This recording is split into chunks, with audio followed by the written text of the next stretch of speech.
Yo, magre-renew ako ng license ko ngayon mga men. Nandito ako ngayon sa Altuar Center. Di ko pa alam paano mag-renew pero nakita ko sa online, machine lang. So may mga pipindutin ka lang doon. So check natin dito sa loob mga men. Papakita ko sa inyo kung paano mag-renew ng license dito.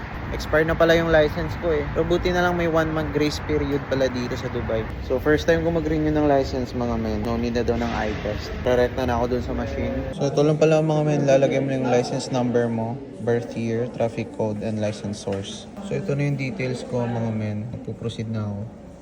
320 yung babayaran natin. Proceed. Magka-card tayo. Card.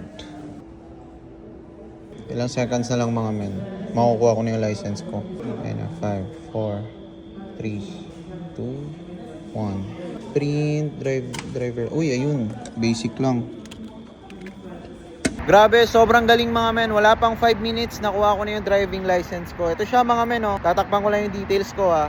Ayan, oh. 5 years yan mga men bago ko i-renew na naman. Grabe, ang galing talaga ng Dubai mga men. Kaya I love UAE, I love Dubai talaga mga men. Wala nang iba pa. Let's go.